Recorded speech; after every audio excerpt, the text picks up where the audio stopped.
तो Lord of planet के पिछले एपिसोड में हमने देखा था कि फैंग के सामने वो टाइगर मैक्समैन आ गया था। और अब आगे तो एपिसोड के स्टार्टिंग में हम टाइगर मैक्समैन को देखते हैं जो फैंग को बोल रहा था कि बच्चे आज तुम्हें यहाँ से कोई बचाने वाला नहीं है, जो बोलकर वो फैंग पर अटैक कर देता है, जिसे फैंग और टाइगर मैक्समैन के बीच में फाइट स्टार्ट हो जाता है। तो काई की वाइफ इसका फायदा उठाकर अपनी बेटी के साथ वहाँ से भाग जाती है, जहाँ फाइट में फैंग उस मार्क्समैन से जीत नहीं पाता क्योंकि वह मार्क्समैन बहुत ही पावरफुल था। तो वह मार्क्समैन फैंग से कहता है कि आज मैं तुम्हारा कल्टीवेशन डिस्ट्रॉय कर दूंगा, जिससे तुम होली मास्टर के लिए कोई और प्रॉब्लम ना खड़ी कर सको। पर तभी वहाँ पर मास्टर टाओ अपनी ब्लेड से मार्क्समैन पर अटैक कर देते हैं, जिसे वह मार्क्समैन डॉज कर लेता है। और वह मास्टर टाओ से बोलता है कि आखिर तुम इस फैंग के आसपास हमेशा एक कुत्ते की तरह क्यों घूमते रहते हो, जिस पर मास्टर टाओ बहुत गुस्सा हो जाते हैं। तो वह मार्क्समैन पर अटैक कर देते हैं, जहाँ मास्टर टाओ मार्क्समैन पर भारी पड़ने लगते हैं, जिनके फाइट को देखकर फैंग बोलता है कि मास्टर टाओ तो स्पिरिचुअल सी रेलम के 3rd लेवल पर हैं, पर यह मार्क्समैन तो स्पिरिचुअल सी रेलम के 1st लेवल पर ही है, जिससे इनके कल्टीवेशन लेवल में काफ़ी ज़्यादा गैप बन जाता है।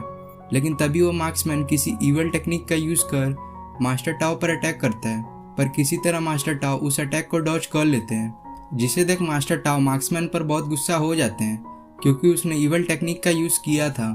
तो मास्टर टाओ अपनी ब्लेड से उस मार्क्समैन पर अटैक कर देते हैं। तो इस अटैक को रोकने के लिए वो मार्क्समैन अपनी पूरी पावर का यूज़ करने लगता है, लेकिन तब भी मास्टर टाओ उस पर भारी पड़ने लगते हैं। पर तभी मास्टर टाओ पे कोई और अटैक कर देता है, जिससे मास्टर टाओ पीछे चले जाते हैं। जिसके बाद वहाँ पर 4 और गोल्डन ड्रैगन गार्ड के मेंबर आते हैं, जिनको होली मास्टर ने मार्क्समैन की मदद करने के लिए भेजा था, ताकि इस बार फैंग किसी भी हाल में बच ना सके। और यह अटैक इन्हीं लोगों ने किया था। पर मार्क्समैन उन्हें यहाँ से चलने को कहता है, जिस पर वो चारों काफ़ी शॉक हो जाते हैं। तो मार्क्समैन उन्हें बोलता है कि मैं तुम्हें क्यों यहाँ से चलने को कह रहा हूँ, इसकी एक्सप्लेनेशन मैं तुम्हें ज़रूर दूंगा, पर फिलहाल के लिए यहाँ से तुम लोग चलो। तो वह सभी लोग वहाँ से चले जाते हैं, जिनके जाने के बाद फैंग मास्टर टाओ को उसकी हेल्प करने के लिए थैंक यू करने लगता है, जिस पर मास्टर टाओ उसे बोलते हैं कि इसकी कोई भी ज़रूरत नहीं है, यह तो एम्परर का ऑर्डर था, इसलिए मैं तुम्हें प्रोटेक्ट कर रहा हूँ। तो फैंग उनसे पूछता है कि आखिर एम्परर मेरी इतनी मदद क्यों कर रहे हैं, जिस पर मास्टर टाओ बोलते हैं कि यह बात तो तुम्हें खुद एम्परर से पूछनी चाहिए। जो बोलकर मास्टर टाओ वहाँ से चले जाते हैं। जिसके बाद हम उन 4 गोल्डन ड्रैगन गार्ड मेंबर और मार्क्समैन को देखते हैं, जहाँ वो चारों आपस में बात कर रहे थे कि आखिर क्यों मार्क्समैन ने हमें वहाँ से जाने को कहा, जिसके कारण फैंग आज हमारे हाथ से बच गया। तो उन चारों में से जो लड़की होती है वह यह बात मार्क्समैन से पूछ ही लेती है कि आखिर उसने क्यों आज फैंग को जाने दिया, जिस पर मार्क्समैन बोलता है कि क्योंकि मैं होली मास्टर को मारना चाहता हूँ। जिसे सुन वो चारों गुस्सा हो जाते हैं और अपने वेपन निकाल लेते हैं।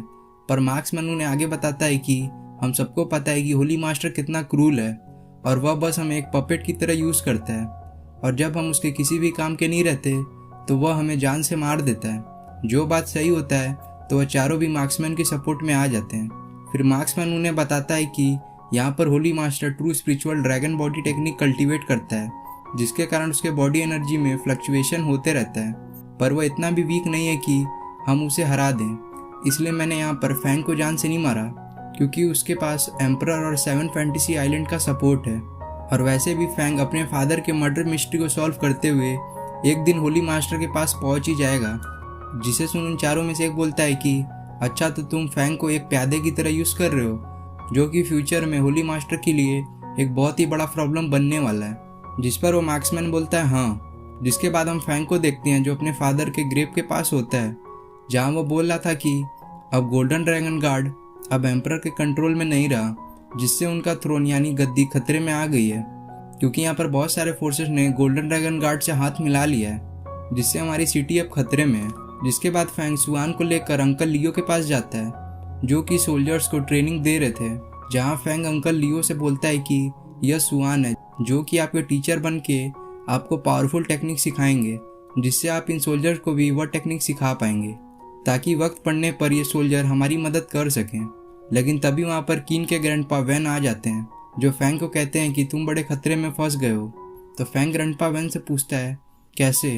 तो ग्रैंडपा वैन फैंग को एक लेटर देते हैं, जिसमें लिखा था कि फैंग एक गद्दार है, जो कि सीक्रेटली एक आर्मी को ट्रेन कर रहा है, ताकि वह इस सिटी पर अटैक कर एम्परर की जगह ले ले। जो पढ़कर फैंग गुस्सा हो जाता है और वह ग्रैंडपा वैन से पूछता है कि आखिर ये लेटर किसने लिखा है। तो ग्रैंडपा वैन उसे बताते हैं कि यह लेटर एक मिनिस्टर ने, जिसका नाम जीन होता है, उसने लिखा है।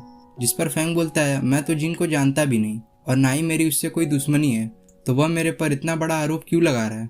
तो ग्रैंडपा वैन बोलते हैं, हाँ, जब एम्परर ने ये लेटर पढ़ा तो वह भी बहुत गुस्सा हो गए थे, क्योंकि तुम्हारे फादर ने एम्परर के लिए बहुत कुछ किया है, इसलिए वह तुम पर भी बहुत ज़्यादा ट्रस्ट करते हैं। तो इसलिए एम्परर ने इस लेटर को खारिज कर दिया था और एम्परर को तुमसे कुछ बात करनी थी, तो इसलिए उन्होंने तुम्हें पैलेस में बुलाया है। जिसके बाद हम फैंग को पैलेस में देखते हैं, जहाँ एम्परर का सर्वेंट फैंग को एम्परर के पास ले जा रहा था, लेकिन तभी उसके सामने से एम्प्रेस यानी क्वीन आने लगती हैं। तो वो सर्वेंट फैंग को बताता है कि यह यहाँ की एम्प्रेस है।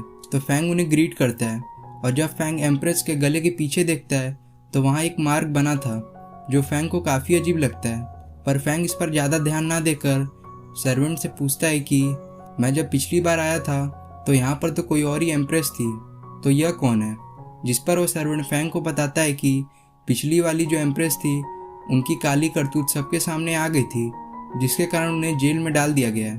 और जो तुमने अभी एम्प्रेस अपने सामने देखा है, उन्हें 2 हफ्ते पहले ही नई एम्प्रेस बनाया गया है। जिसके बाद वो सर्वेंट फैंग को एम्परर के पास ले आता है, जहाँ एम्परर फैंग को बोलते हैं कि अभी हमारे सिटी का हालत ठीक नहीं है, क्योंकि यहाँ पर बहुत सारे फोर्सेस यानी लोगों के ग्रुप ने गोल्डन ड्रैगन गार्ड से हाथ मिला लिया है, जिससे बॉर्डर पर भी टेंशन बहुत बढ़ गई है। तो फैंग उन्हें 7 फैंटेसी आइलैंड में कैसे फोर्स ई फैमिली, वू फैमिली और जनरल झाओ ने एक साथ मिलकर ई फैमिली को डिस्ट्रॉय करने की कोशिश की, वह बात बताता है। जिस बात पर एम्परर भी काफ़ी चिंता में आ जाते हैं, क्योंकि उनकी भी कंडीशन अभी ई फैमिली की तरह ही हो गई थी। तो फैंग एम्परर को चिंता ना करने को कहकर वहाँ से निकल जाता है। जहाँ जब फैंग बीच रास्ते में होता है, तभी वहाँ फैंग पर जानलेवा हमला होता है, जिनको फैंग अपनी पावर का यूज़ कर पीछे कर देता है। और वहाँ जब फैंग फाइट कर रहा था तो उसका ब्रेक थ्रू करने का टाइम आ गया था, तो इसलिए वो अपने घर के लिए निकल जाता है। जहाँ पहुँचकर फैंग कल्टीवेशन करता है, जिससे वह ट्रू युआन रेलम के 2nd लेवल पर पहुँच जाता है।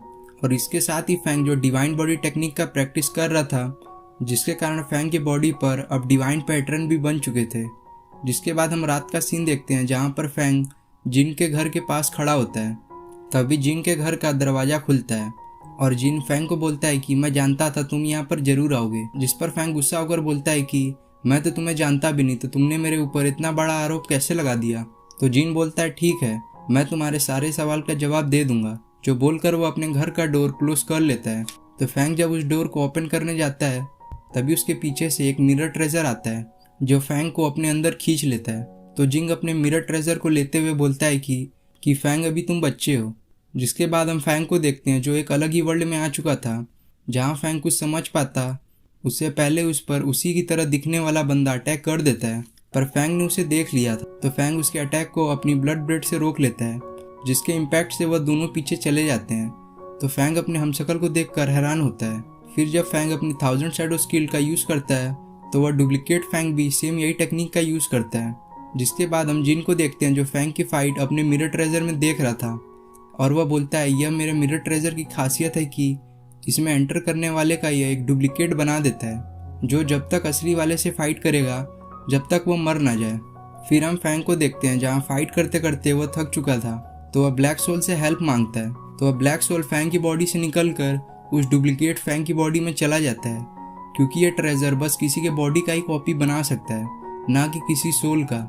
तो इसका फ़ायदा उठाकर वो ब्लैक सोल डुप्लीकेट फैंग के बॉडी में एंटर होकर उसे डिस्ट्रॉय कर देता है, जिससे जिन का मिरर ट्रेजर भी टूट जाता है और फैंग रियल लाइफ में आ जाता है। जहाँ फैंग आते ही अपनी ब्लड ब्रेड जिन के गले पर रख देता है और उससे बोलता है, मैं जानता हूँ तुम गोल्डन ड्रैगन गार्ड से मिले हुए हो, तो तुम मुझे होली मास्टर कौन है, उसकी रियल आइडेंटिटी क्या है, उसके बारे में बताओ, वरना मैं तुम्हें जान से मार दूंगा। जिस पर जिन बता देता है कि सेंघाई होली मास्टर है, जो कि गोल्डन ड्रैगन गार्ड का फाउंडर है। तो फैंग उसे बोलता है, ऐसा नहीं हो सकता, सेंघाई तो 100 साल पहले ही मर चुका है, तो वह यह सब कैसे कर सकता है। तो जिन उसे बोलता है, भले ही मैंने होली मास्टर को कभी सामने से नहीं देखा, पर जो मैं बोल रहा हूँ वो सच है, क्योंकि जो holy master soul control technique का यूज़ करता है, सेम यही टेक्निक सेंघाई भी यूज़ करता था। जिस पर फैंग बोलता है, तो ठीक है, तुम मुझे होली मास्टर का लोकेशन बताओ। तो जिन बताता है कि होली मास्टर का लोकेशन उन्हीं को पता होता है, जो होली मास्टर के बहुत ही खास होते हैं। और आगे वो फैंग को ब्लड गॉड सेक्ट और होली स्पिरिट सेक्ट के बारे में बताता है। जिसके बाद हम अगले दिन का सीन देखते हैं, जहाँ पर फैंग अपना रूप बदलकर होली स्पिरिट सेक्ट को ज्वाइन करने के लिए आया था, क्योंकि फैंग को जिन ने बताया था कि दोनों ही होली स्पिरिट सेक्ट और ब्लड गॉड सेक्ट के फाउंडर होली मास्टर ही हैं, तो ज़रूरी यहाँ पर तुम्हें होली मास्टर के बारे में कुछ पता चल सकता है। तो फैंग इसलिए होली स्पिरिट सेक्ट ज्वाइन करने आया था। लेकिन जो बंदा यहाँ पर एडमिशन ले रहा था वो फैंग को रिजेक्ट कर देता है और वह बोलता है, बच्चे यहाँ पर इतनी आसानी से किसी को भी एंट्री नहीं मिलती है। ज़रा तुम उस बच्चे को देखो जो यहाँ पर 5 दिन से खड़ा है, ताकि मैं उसे इस सेक्ट में एंट्री दे दूँ। तो फैंग निराश होकर वापस अपने घर आ जाता है, जहाँ पर उसके सामने वो वज्रा मंकी दौड़ते हुए आ रहा था और वह फैंग के पास आकर उसके पीछे छुप जाता है, क्योंकि उसका पीछा प्रिंसेस सुई कर रही थी, जो उस वज्रा मंकी को देखकर बोलती है कि मैं तुम्हें आज छोड़ूंगी नहीं। जिसके बोलते ही ये एपिसोड यहाँ पे ख़त्म हो जाता है।